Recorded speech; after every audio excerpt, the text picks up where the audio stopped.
जय श्री कृष्णा। सहृदय आभार और बहुत बहुत स्वागत है आप सभी का आपके अपने इस YouTube चैनल पर। वीडियो के अंत तक बने रहें और ज़्यादा से ज़्यादा शेयर करें। कबूतर और कबूतरी की एक प्रेरक कहानी। एक कबूतर और एक कबूतरी एक पेड़ की डाल पर बैठे थे। उन्हें बहुत दूर से एक आदमी आता दिखाई दिया। कबूतरी के मन में कुछ शंका हुई और उसने कबूतर से कहा कि चलो जल्दी उड़ चलें, नहीं तो ये आदमी हमें मार डालेगा। कबूतर ने लंबी सांस लेते हुए इत्मीनान के साथ कबूतरी से कहा, भला उसे गौर से देखो तो सही, उसकी अदा देखो, लिबास देखो, चेहरे से शराफत टपक रही है। ये हमें क्या मारेगा? बिल्कुल सज्जन पुरुष लग रहा है। कबूतर की बात सुनकर कबूतरी चुप हो गई। जब वह आदमी उनके करीब आया तो अचानक उसने अपने वस्त्र के अंदर से तीर कमान निकाला और झट से कबूतर को मार दिया और बेचारे उस कबूतर के वहीं प्राण पखेरु उड़ गए। असहाय कबूतरी ने किसी तरह भागकर अपनी जान बचाई और बिलखने लगी।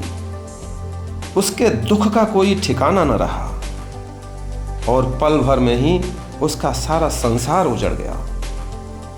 उसके बाद वह कबूतरी रोती हुई अपनी फरियाद लेकर उस राज्य के राजा के पास गई और राजा को उसने पूरी घटना बताई। राजा बहुत दयालु इंसान था। राजा ने तुरंत अपने सैनिकों को भेजा और उस शिकारी को पकड़कर लाने का आदेश दिया। तुरंत शिकारी को पकड़कर दरबार में लाया गया। शिकारी ने डर के कारण अपना जुर्म कबूल कर लिया। उसके बाद राजा ने कबूतरी से ही कहा कि उस शिकारी को सजा देने का अधिकार मैं आपको देता हूं और उससे कहा कि तुम जो भी सजा इस शिकारी को देना चाहो वो दे सकती हो, तुरंत उस पर अमल किया जाएगा। कबूतरी ने बहुत दुखी मन से कहा कि हे राजन, मेरा जीवन साथी तो इस दुनिया से चला गया, जो फिर कभी भी लौटकर नहीं आएगा।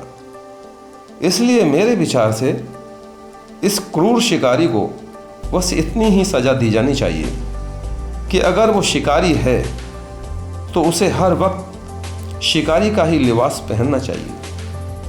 ये शराफत का लिबास वह उतार दे, क्योंकि शराफत का लिबास ओढ़कर धोखे से घिनौने कर्म करने वाले सबसे बड़े नीच और सिर्फ समाज के लिए हानिकारक नहीं होते हैं, बल्कि अपने कुकर्मों के फल के दंड स्वरूप अपना वंश नाश तो निश्चित ही वह कर लेगा।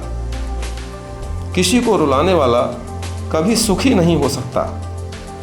2-4 दिन या जब तक जीवन रहेगा वह चैन से नहीं रह सकता। कबूतरी ने कहा, जब हम किसी को जीवन दे नहीं सकते तो किसी का जीवन लेने का अधिकार मुझे नहीं है।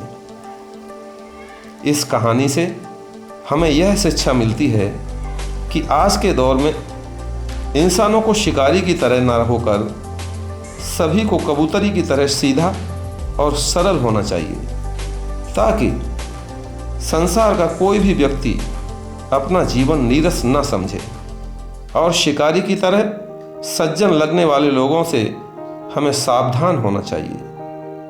जय श्री कृष्ण।